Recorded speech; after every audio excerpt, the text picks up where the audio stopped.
Este episodio de la Estrategia del Día es presentado por Arca Continental. Hoy la sostenibilidad dejó de ser un esfuerzo aislado para convertirse en un criterio que define cómo crecen y compiten las empresas. Ya no se trata solo de reducir impactos, sino de operar mejor, con mayor eficiencia, resiliencia y visión de largo plazo. Al final de este episodio, David Moreno, gerente de sostenibilidad corporativa de Arca Continental, comparte cómo la economía circular es parte central de ese modelo, integrándose a la operación y generando valor tangible para el negocio y sus comunidades. Muy buenos días. Iniciamos la semana con un alivio para el Estrecho de Hormuz, con ese acuerdo provisional entre Estados Unidos e Irán. También con el encuentro más importante de la semana, y no es en la cancha de ningún estadio. Hitos de SpaceX tras su debut en bolsa. En Argentina estrenan su primera fibra, por decirlo de alguna manera. Vanguard rompe el dominio de BlackRock en un segmento y Trump festeja su cumpleaños número 80 con peleas. No olviden hacer clic al botón de seguir del podcast, activar la campana para que puedan recibir la alerta de un episodio nuevo cada mañana. ¿De qué estamos hablando?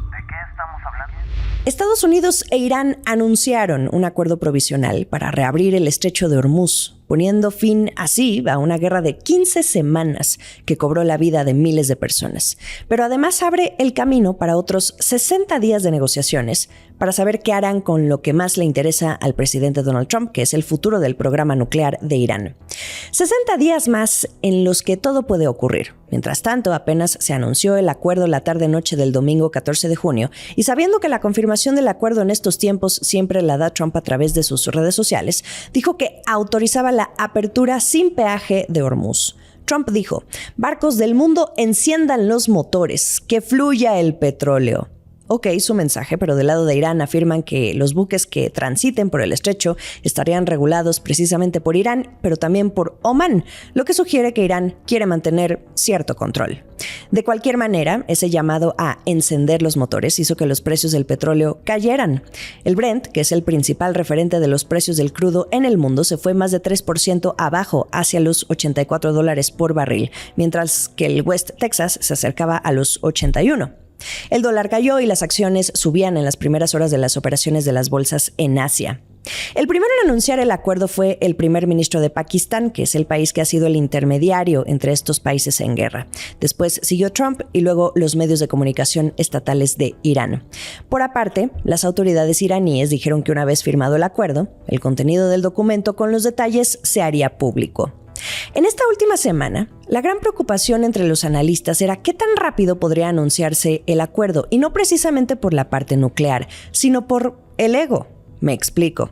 En una negociación de esta naturaleza y al anunciar un apretón de manos, aunque provisional, cada país quiere llevarse el título de quién doblegó más al otro y en qué. Y aquí un ejemplo. La televisión iraní, según reporta Bloomberg, divulgó que Irán había obligado oficialmente al enemigo estadounidense israelí a poner fin a la guerra en todos los frentes. Más allá de las narrativas, lo que importa realmente es que ambos lados acordaron no atacarse mutuamente y, al parecer, Irán obtendrá un alivio de las sanciones que afectan a sus ventas de petróleo en el extranjero. Muy bien, ¿qué significa este acuerdo? Primero, pues sí, que fluya el petróleo, porque por este estrecho pasa una quinta parte del suministro mundial de petróleo y gas natural licuado. Segundo, un alivio a la incertidumbre. Se disipan un poco más las interrogantes sobre el futuro del conflicto, que en estos 3 meses y medio provocaron estragos en los mercados energéticos mundiales y, en consecuencia, aumentaron los temores sobre una nueva ola de inflación. De paso, también alivia la presión política a la que se va a enfrentar Trump de cara a las elecciones intermedias en el próximo noviembre, porque ahorita las encuestas arrojan que la guerra es muy impopular entre los ciudadanos en Estados Unidos.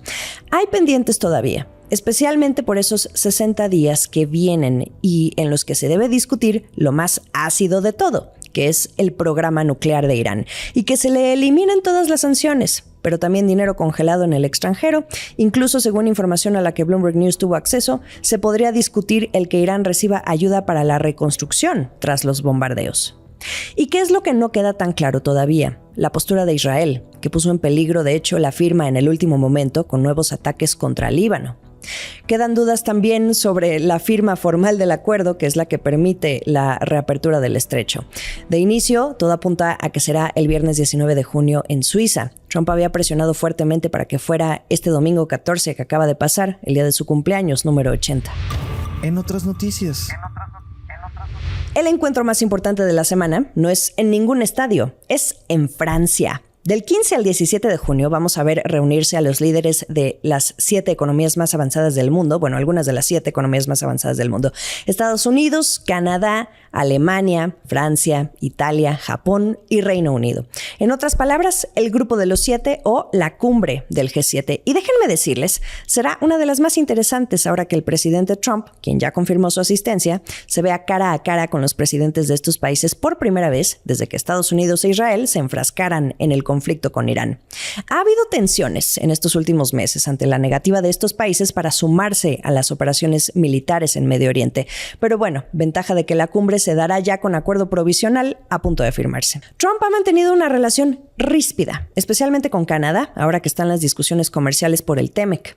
Si hay un país que se ha cerrado completamente a negociar o hablar con Estados Unidos, es precisamente Canadá, hasta que primero no le quiten esos aranceles y se esfumen otras amenazas. Ahora que si lo pasamos a nivel cancha, clarísimo queda el descontento de los ciudadanos canadienses con Estados Unidos. Por ejemplo, ahí tienen la inauguración del Mundial este fin de semana en el Toronto Stadium, cuando se escuchó y largo y claro un boo cuando vocearon a Estados Unidos en el desfile de las banderas. Así que será interesante ver esa interacción de Trump no solo con Canadá, incluso con el presidente francés y anfitrión de la cumbre, Emmanuel Macron. Basta recordar su tono e indirectas que lanzaba desde su discurso en Davos a inicios de año con sus lentes de sol. En general, ¿qué podemos esperar de las discusiones? Francia, ahora que preside el G7, ha estado presionando para abordar el crecimiento económico desigual, y China lleva tiempo suscitando críticas por su enorme superávit comercial y su insuficiente demanda interna.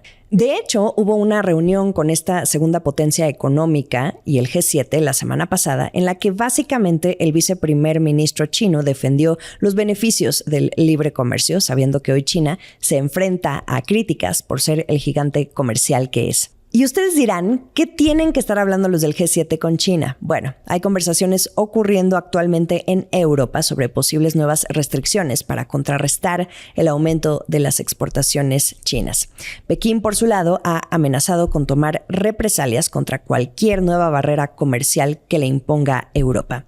Sin embargo, y quizá lo que más domine estas reuniones en este par de días, independientemente de la agenda a discutir, sea ese acuerdo provisional para reabrir el estrecho de Hormuz. Estemos pendientes. Acciones y reacciones. Para que sigamos atentos al impulso del cohete financiero que ya es SpaceX en bolsa, el viernes 12 de junio, en su primer día en Nasdaq, la empresa le dio un rendimiento de 19% a los inversionistas. Además de, esta ya se la saben, convertir a Elon Musk en el primer trillionaire del mundo. Solo que en español, por cuestiones de manejo de cifras, le diremos billonario. Otro dato curioso es que SpaceX ha hecho que Tesla ya no sea la empresa más grande entre la red de compañías de Musk. La salida a bolsa de SpaceX le dio un valor por encima de los $2 billones el viernes, superando el valor de mercado que tiene Tesla, que es de 1.5 billones. No sé si ustedes tenían presente este siguiente dato, pero esto no es solo una cuestión de cohetes ni de Starlink. No. Dentro de SpaceX viven X, antes Twitter, pero también xAI, que es su brazo de inteligencia artificial. Ajá. Considerando el ánimo desmedido del mercado por la inteligencia artificial, pues saquen ustedes sus conclusiones de por qué se fue al espacio esta IPO. Además, en medio de la expectativa de las otras salidas que vienen, todavía más esperadas, que son las de OpenAI y Anthropic. Se va a poner bueno. Durante la jornada, el día de su debut, las acciones de SpaceX subieron hasta un 31% por encima de su precio de salida a bolsa, que fue de $135, y antes de cerrar con un alza del 19% a $161.11. Fue ese precio de cierre el que dejó ver el valor de la empresa en $2.2 billones, lo que significa que finalizó su primer día en bolsa como la sexta empresa pública con mayor valor en el mundo. Bloomberg, según fuentes cercanas al asunto y que pudo consultar, reporta que esta oferta pública inicial generó una demanda de más de $350 mil millones por parte de instituciones e inversionistas minoristas. Último dato curioso. por si no se dieron cuenta, solo la presidenta de SpaceX, el director financiero y la madre de Elon Musk, May, estuvieron presencialmente en Nasdaq, allá en Times Square, en Nueva York. Elon se quedó en la sede de la compañía en Starbase, Texas, donde tocó la campana de apertura de la bolsa de forma remota. Había asuntos que atender. SpaceX ese día lanzó 29 de sus satélites Starlink a la órbita a bordo de su cohete Falcon 9 desde Cabo Cañaveral, Florida, aproximadamente una hora antes de la apertura de los mercados aquel viernes 12 de junio. Y bueno, sobre la historia de los empleados de la compañía que se volvieron millonarios, esas ya se las saben, ¿no? ¿O las platicamos? Me dicen en los comentarios. Esto es el dato del día. El mercado de ETFs en Estados Unidos tiene un rey y no es BlackRock, es Vanguard. La gestora de fondos lo ha superado como el mayor emisor de fondos cotizados en bolsa, que es la descripción de los ETF en español. Vanguard tiene su sede en Valley Forge, Pensilvania, y gestiona ahora unos 4.39 billones de dólares a través de sus 116 ETFs cotizados en Estados Unidos, más que cualquier otro gestor de activos, esto según datos de Bloomberg. En la última jornada, los últimos 13,000 millones de dólares que le entraron hicieron que los activos totales de Vanguard superaran los 4.36 billones gestionados por BlackRock, que había ocupado el primer puesto, escuchen ustedes, desde 2003. Un analista, Todd Son, quien es estratega en jefe de ETFs en Strategas Securities, lo calificó de simbólico.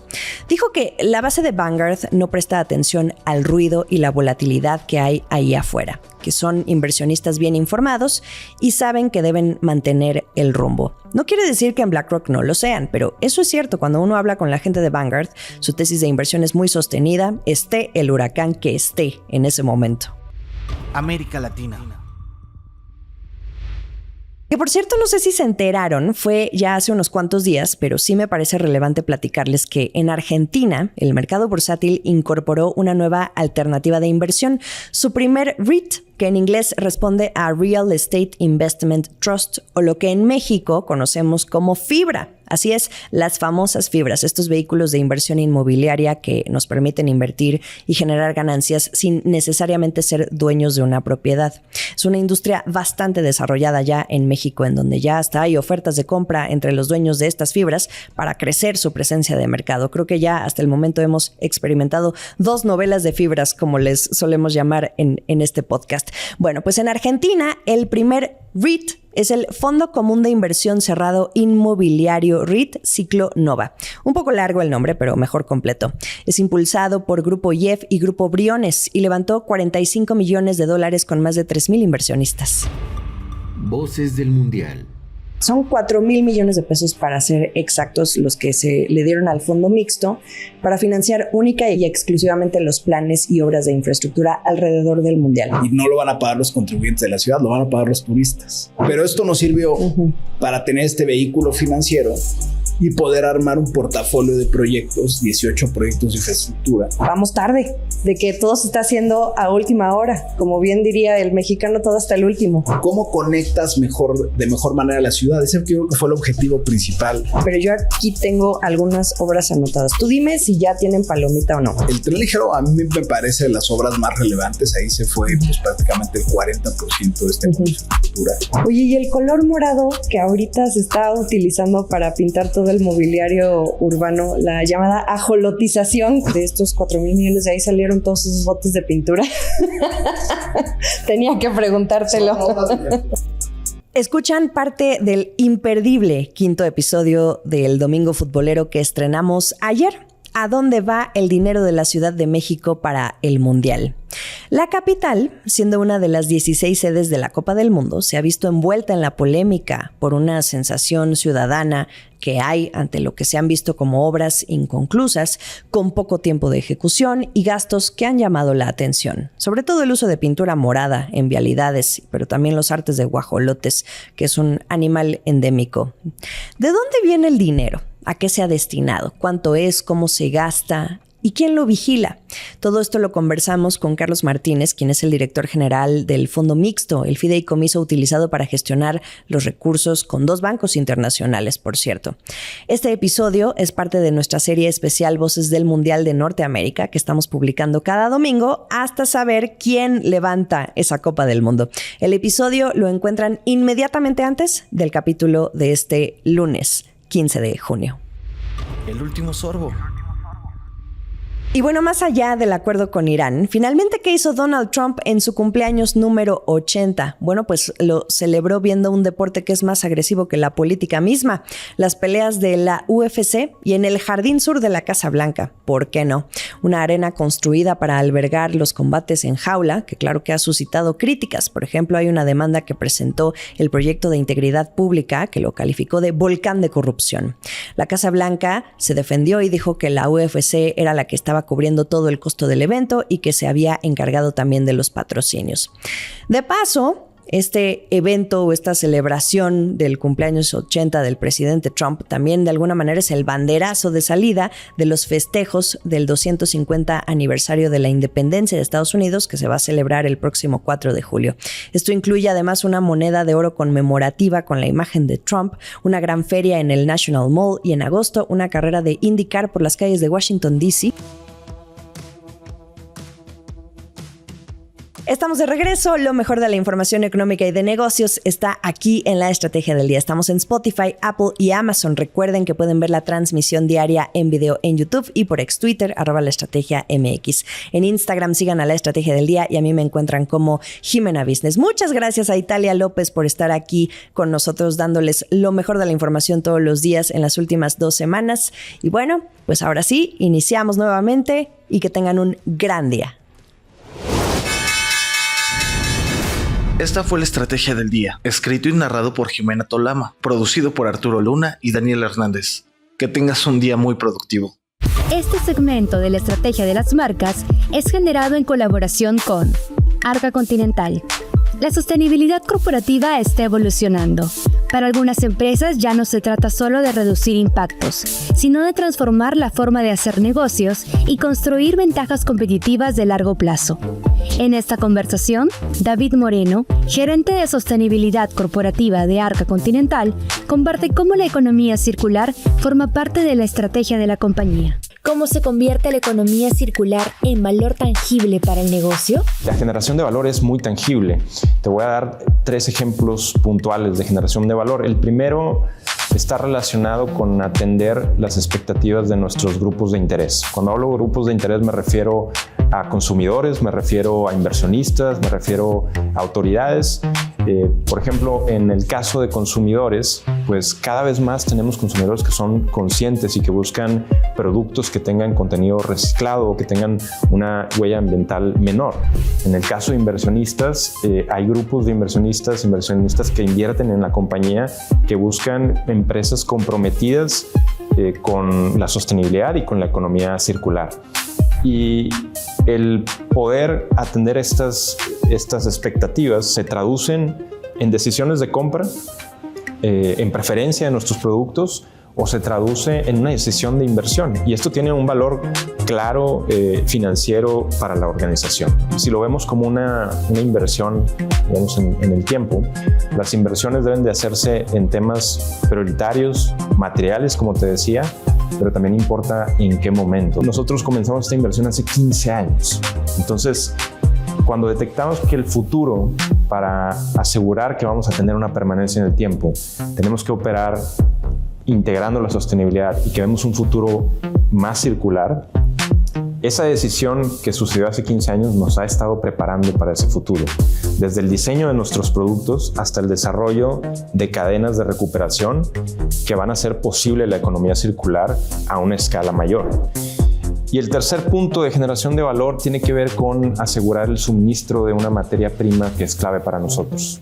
En el caso del PET, pues gran cantidad del material que se utiliza tiene que ver con el material que utilizamos para nuestros empaques. Entonces, el poder asegurar calidad, el poder asegurar disponibilidad y el poder asegurar una resina que es responsable, una resina que no solamente cumple con la calidad, pero cumple con los principios de inclusión, pues es un tema fundamental para nosotros. Escucha la entrevista completa en nuestro canal de YouTube que dejamos en el link de la descripción.